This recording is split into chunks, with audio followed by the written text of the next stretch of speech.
இன்னொரு பெண் ஒருத்தி வர்றா பாருங்க ஏசிக்கிட்ட. அவன் தன்னை மகளுக்கு சோகம் இல்லைன்னு வர்றா. இந்த சீசரெல்லாம் அவளை விரட்டுறதுலேயே இருக்கிறாங்க.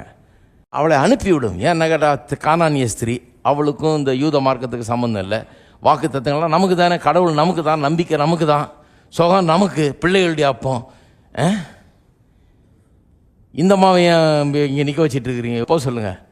அவளுக்கு என்னென்னா யூதர் இல்லையே, சாவட்டும் போட்டோம், என்ன இப்போ இவளுக்கு என்ன சோகம் கேட்குது, எப்படி நரகத்துக்கு தான் போகிறா, எப்படி போனால் என்ன போட்டோம் அப்படின்ற மாதிரி இப்போ பேசுகிறாங்க.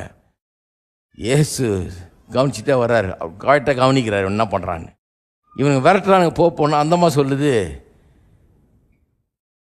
ஒருவேளை பிள்ளைகள் நப்பமாக இருக்கலாம் சுகம், உங்கள் யூத மார்க்கத்தில் உங்கள் ஆபிரகாமின் பிள்ளைகளுக்கு கடவுள் வாக்குத்தத்தம் பண்ணியிருக்கிறார் உடன்படிக்கையில், பிள்ளைகள் நப்பமாக இருக்குது சுகம், உண்மைதான். ஆனால் ஒரு பிச்சைக்காரன் கூட ஒரு பணக்காரன் மேஜையிலேருந்து விழுற துணிக்கைகளை சாப்பிட்றான் இல்லையா, கொஞ்சம் கொஞ்சம் மிச்சம் அங்கங்கே அவன் சாப்பிட்டு போக மீதி ஏதாவது விழுந்தா அதை எடுத்து சாப்பிட்றதுக்கு அவனுக்கு உரிமை இருக்குது இல்லையா, அப்படி நான் சாப்பிட்டு போகிறேன்னு நிற்கிறான். ஏசு பார்த்துக்கிட்டே இருக்கிறார். பார்த்துக்கிட்டே இருந்து என்ன சொல்கிறாரு, இவனுக்கு அறிவு வரணும்னு தான் வெயிட் பண்ணார் அவர். ஏன்னா இவன் விரட்டுறதுலேயே இருக்கிறான், அவன் தகுதி இல்லைன்ற மாதிரி.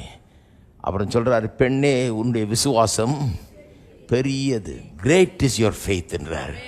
வா, என்ன மாதிரி விசுவாசம், இவன்லாம் விரட்டுறதுக்கு போகாமல் நின்னிய உனக்கு ஒரு தனி மெடல் கொடுக்கணுமான்றாரு. இவன்லாம் விரட்டுன்னு விரட்டுறான், நீ போக மாட்டேங்கிற. இல்லை இல்லை, மேஜை துணிக்கையில் சாப்பிட வேண்டியதில்லை, நீ மேஜையிலே உட்காந்து சாப்பிடலாம், நீ சுகம் உன்னுடையது. அந்த நிமிஷமே அவளுடைய குமாரத்தி சுகமானாள். அந்த எந்த கஷ்டமும் கொடுக்கல. சிலர் தான் சொல்கிறாங்க, எங்கே அங்கே வாருங்கள் நான் ஜெபம் பண்ணுறேன். இவர் சொல்ல, நீ அங்கேயே இரு, நான் இங்கேன்னு சொல்கிறேன் சோகமாயிடுன்னார். ஹலோ, நான் சொல்கிறேன், உங்களுக்கு விசுவாசம் இருந்தால் எந்த ட்ரெயின் ஏற வேண்டியதில்லை, எங்கேயும் போக வேண்டியது இல்லைங்க. கோயிலுக்கு எதுக்கு வரீங்க, நல்லா புரிஞ்சுங்க. சிலர் கோயிலுக்கு வர்றதே தப்பான நோக்குது. அவர்கிட்ட போனால் எப்படியாவது அவர் தொட்டு ஜெபம் பண்ணிட்டார்னா, ஆசீர்வதிச்சிட்டார்னா எல்லாம் சரியாக போயிடுவேன். அதுக்காக பார்த்துட்டு சிலர் பிரசங்கத்தை கவனிக்கிறது இல்லை. முடித்த உடனே அவரை பிடிப்போன்னு. எங்கே பிடிக்கிறது, நான் முடிச்சேன்னா நான் ஓடிடுறேன் பிடிக்கிறதுக்கு முன்னாடியே. என்னை பிடிக்கவே முடியாது, என்னை பிடிக்க வேண்டிய அவசியமும் கிடையாது. நீங்கள் பிடிக்க வேண்டியது நான் சொல்லுகிற இந்த விசுவாசத்தின் வார்த்தைகள். இந்த வார்த்தையை பிடிங்க. நீங்க இருக்கிற இடத்திலே சுகமாவீர்கள். இருக்கிற இடத்திலே சுகமாகும். தூரத்தில் இருக்கிறவங்க சொந்தக்காரங்க கூட சுகமாவாங்க. இதை பிடிங்கன்றேன்.